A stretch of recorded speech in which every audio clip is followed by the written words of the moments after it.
नमस्कार दोस्तों, आप लोग देख रहे होंगे ये मेंस 2023 का पेपर 1 पेपर है जो हिस्ट्री और ज्योग्राफी मेनली इसमें कंसीडर रहते हैं।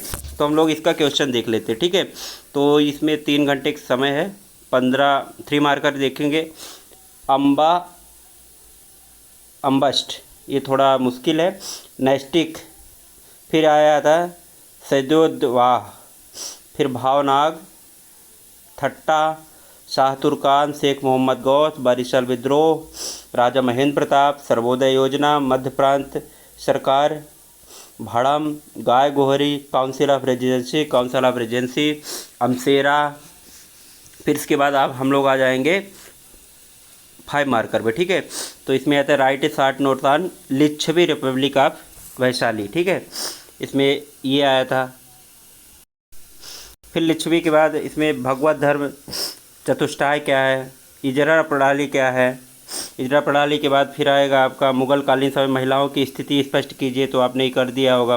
फिर उसके बाद आपने देखा होगा राष्ट्रीय स्वतंत्रता आंदोलन नेतृत्वकर्ता के रूप में चापेकार बंधु काफ़ी चर्चा में है, तो चापेकार बंधु आया था। सविनय अवज्ञा आंदोलन का मूल्यांकन करिए। भोजपुर के शिव मंदिर के वास्तुशिल्पी विशेषता पर प्रकाश डालिए। फिर आपका आया था तुर्रा कलगी लोकनाट्य का वर्णन करें, यह हमेशा आता है। फिर इसके बाद आप देखें तो राजा शंकर शाह के विषय में आप क्या जानते हैं। राजा शंकर शाह आ गए हैं। फिर explain the relation of Malhar Rao Holkar with British, ये आप सब लिख ही दिए होंगे। फिर आपने देखा होगा ये 11 मार्कर में क्या क्या आया है। तो हिंदू संस्कारों पर विश्लेषणात्मक दृष्टि डालिए। Take a analytical look of Hindu sanskar, ये आया था आपका यूपीएससी जैसे इस बार आ गया था, थोड़ा एनालिसिस करने के लिए। फिर गौतमी पुत्र सतकर्णी कौन थे, उसकी सफलताओं का वर्णन करें, तो ये भी आप देख लेंगे। फिर उसके बाद दूसरा क्वेश्चन था। दूसरे क्वेश्चन में ये था कि मुग़लों के साथ अहोम साम्राज्य के संघर्ष पर चर्चा कीजिए, ठीक है। ये describe the conflict Ahom kingdom with the Mughal. फिर उसके और में आया था ब्रिटिश राज में मुद्रण कला का प्रसार और भारतीय संस्कृति पर उसके होने वाले प्रभाव को स्पष्ट करें। Explain the spread of printing and during the British Raj and impact on the Indian culture, ये भी मॉडर्न हिस्ट्री से आया। स्वतंत्र भारत के प्रथम आम चुनाव पर प्रकाश डालें, ये आप लिख दिए होंगे क्योंकि चुनावी माहौल है। भारतीय राजनीति में चरम राष्ट्रवादी भावनाओं को जन्म देने का श्रेय तिलक को जाता है, ये भी थोड़ा अच्छा क्वेश्चन था। मध्य प्रदेश में रंगमंच के इतिहास पर प्रकाश डालिए, ये आ गया। फिर उसके बाद आप देखेंगे ये अगला है इसके आर में है इंदौर में मराठा वास्तुकला के उत्कृष्ट नमूने के होलकर छत्रियों का उल्लेख कीजिए। तो एमपी का काफ़ी वेटेज है, होलकर से इस बार क्वेश्चन ज़्यादा है रियासतों से। भोपाल रियासत के विलीनीकरण में सहायक 3 तत्वों का वर्णन करिए, ठीक है। ये आ गया 3.5। फिर क्वेश्चन नंबर अगला है तृतीय मराठा युद्ध की घटनाओं का सिंधिया एवं होलकर पर क्या प्रभाव पड़ा है, ये। फिर सेक्शन बी है आपका ज्योग्राफी वाला पोर्शन, तो इसमें है फिर से 15 मिलेंगे 3 मार्कर आपको क्वेश्चन, जिसमें which is called as the cradle of folded mountain, ठीक है। वलित पर्वतों की पालना किसे कहते हैं। कोलोराडो पठार किस देश में है, इसकी ऊंचाई कितनी है। फिर इसमें हम लोग बात करेंगे तो आया है कि लेक टोबा स्थलाकृत का निर्माण किस प्रक्रिया द्वारा होता है, by which process lake Toba topography created, ठीक। फिर अगला है दक्कन का पठार किस भूगर्भिक प्रक्रिया में निर्मित है।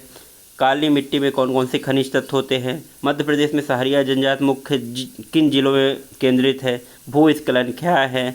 विवर्तनिकी झीलों का निर्माण कैसे होता है। जल प्रदूषण के प्रमुख स्रोत क्या है। टार्नेडो विप्लव का व्हाट इज टार्नेडो आउटब्रेक।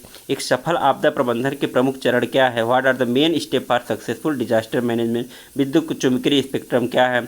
वानिकी के अंतर्गत सुदूर संवेदन का उपयोग क्या है। तरंग वेग क्या है, व्हाट इज वेव वेलोसिटी।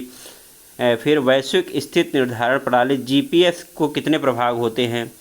फिर आएंगे हम लोग 5 मार्कर में इसमें आ गया विश्व का प्रमुख सुसुप्त ज्वालामुखी कौन सा है, मतलब मेन डोरमेंट वोल्केनो कौन सा है। प्रभंजन क्या, व्हाट इज हरिकेन्स क्या है। पर्वतीय श्रृंखलाओं द्वारा किस प्रकार की वर्षा होती है। Which type of rainfall. Tapti नदी का विवरण दीजिए।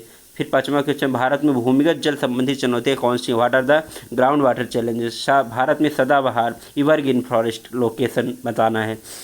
फिर 7वां 2.7 नर्मदा घाटी की भू आकृति विशेषता क्या है? Geomorphic character of Narmada valley लिख दिए होंगे। लाल एवं पीली मिट्टी की विशेषताएं क्या है? एमपी का पोर्शन खूब सारा है। नदियों को आपस में जोड़ना क्या होता है? सुदूर संवेदन द्वारा आंकड़े कैसे प्राप्त किए जाते हैं? ये लिखना है। फिर आपका फिर से लेबर मार्कर की अगर बात करें, explain the stages in the life cycle of temperate cyclone, शीतोष्ण कटिबंधीय चक्रवातों के जीवन चक्र की अवस्थाओं को समझाइए। भू आकृतिक विशेषताओं के आधार पर पर्वतों का वर्गीकरण कीजिए। Give the classification of mountains on the basis of geomorphological characteristics. Himalaya के अपवाह तंत्र की विवेचना कीजिए। Discuss the drainage system of Himalaya. फिर इसके आर में है भारत में जल अपवाह प्रतिरूप का वर्णन कीजिए। मध्य प्रदेश का प्रमुख कोयला क्षेत्र कौन सा है? समझाइए, समझा दिए होंगे। मध्य प्रदेश में काली मिट्टी के क्षेत्र बता दें, उसकी विशेषताएं बताएं। राष्ट्रीय जल नीति 2012 पर एक निबंध लिखिए। Right and Asia national water policy 2012। प्राकृतिक आपदाओं का संक्षिप्त वर्णन। Brief describe the natural disaster. सुदूर संवेदन के तत्व एवं तत्व के प्राकृतिक प्रक्रिया को समझाइए। Explain the elements and process of remote sensing. भू संसाधन उपग्रह कितने प्रकार के होते हैं संक्षिप्त में वर्णन करिए। तो ये रहा है इस बार 2023 का मेंस का पेपर 1। तो इसमें अगर एनालिसिस की बात करें तो पेपर 1 क्या था? इस बार फिर से हिस्ट्री का पोर्शन थोड़ा सा टफ था और ज्योग्राफी का पोर्शन कंपेरेटिवली ईजी था, बट ये 2022 के पेपर से ये टफ पेपर माना जाएगा। क्या माना जाएगा? ये हमारा टफ पेपर माना जाएगा।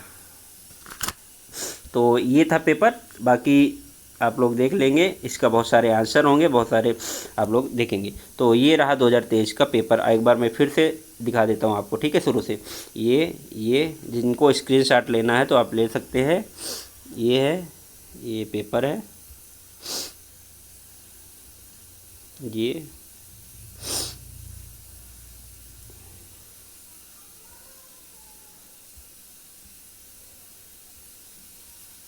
यहाँ पर ये कंप्लीट होता है, ठीक है। तो इस बार भी पेपर थोड़ा सा कठिन था पिछले साल के अपेक्षा। धन्यवाद।